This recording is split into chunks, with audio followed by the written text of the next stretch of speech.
1 Korintus pasal 11. Jadilah pengikutku sama seperti aku juga menjadi pengikut Kristus. Hiasan kepala wanita. Aku harus memuji kamu, sebab dalam segala sesuatu kamu tetap mengingat akan aku dan teguh berpegang pada ajaran yang kuteruskan kepadamu. Tetapi aku mau supaya kamu mengetahui hal ini, yaitu kepala dari tiap laki-laki ialah Kristus. Kepala dari perempuan ialah laki-laki dan kepala dari Kristus ialah Allah.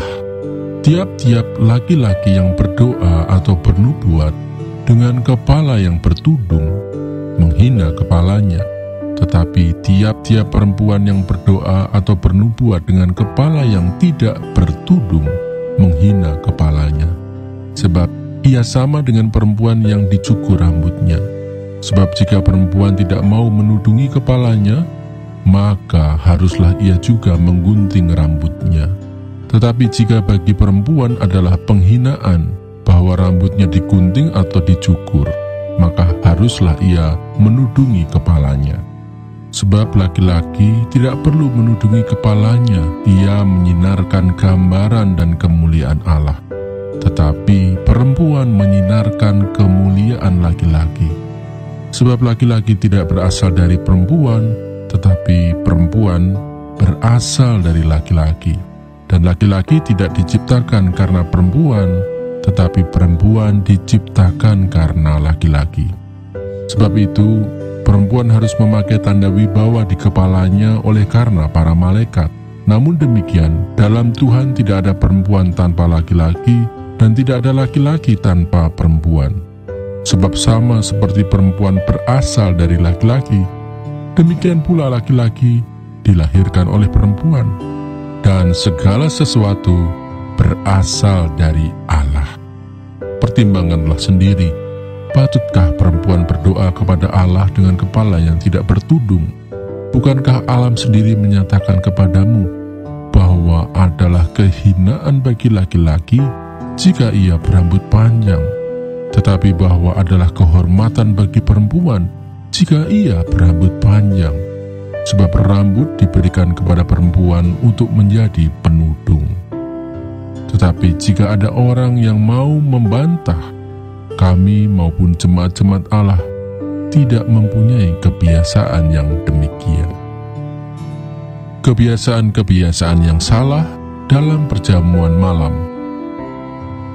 Dalam peraturan-peraturan yang berikut, aku tidak dapat memuji kamu, sebab pertemuan-pertemuanmu tidak mendatangkan kebaikan, tetapi mendatangkan keburukan.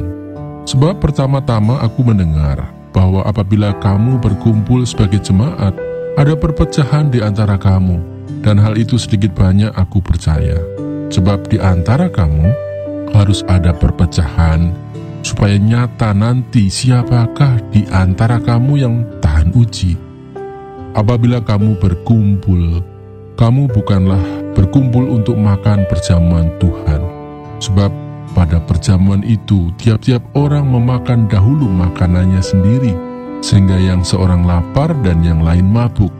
Apakah kamu tidak mempunyai rumah sendiri untuk makan dan minum? Atau maukah kamu menghinakan jemaat Allah dan memalukan orang-orang yang tidak mempunyai apa-apa? Apakah yang kukatakan kepada kamu? Memuji kamu?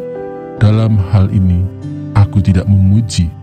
Sebab apa yang telah kuteruskan kepadamu, telah aku terima dari Tuhan, yaitu bahwa Tuhan Yesus, pada malam waktu ia diserahkan, mengambil roti, dan sesudah itu, ia mengucap syukur atasnya.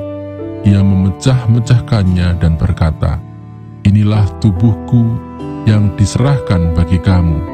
Perbuatlah ini menjadi peringatan akan aku." Demikian juga ia mengambil cawan sesudah makan, lalu berkata, "Cawan ini adalah perjanjian baru yang dimeteraikan oleh darahku. Perbuatlah ini setiap kali kamu meminumnya menjadi peringatan akan aku. Sebab setiap kali kamu makan roti ini dan minum cawan ini, kamu memberitakan kematian Tuhan sampai ia datang." Jadi barang siapa dengan cara yang tidak layak makan roti atau minum cawan Tuhan, ia berdosa terhadap tubuh dan darah Tuhan. Karena itu hendaklah tiap-tiap orang menguji dirinya sendiri, dan baru sesudah itu ia makan roti dan minum dari cawan itu. Karena barang siapa makan dan minum tanpa mengakui tubuh Tuhan, ia mendatangkan hukuman atas dirinya. Sebab itu banyak di antara kamu yang lemah dan sakit, dan tidak sedikit yang meninggal.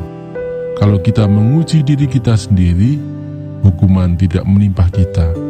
Tetapi kalau kita menerima hukuman dari Tuhan, kita dididik supaya kita tidak akan dihukum bersama-sama dengan dunia. Karena itu, saudara-saudaraku, jika kamu berkumpul untuk makan, nantikanlah olehmu seorang akan yang lain. Kalau ada orang yang lapar, baiklah ia makan dahulu di rumahnya, supaya jangan kamu berkumpul untuk dihukum. Hal-hal yang lain akan kuatur kalau aku datang.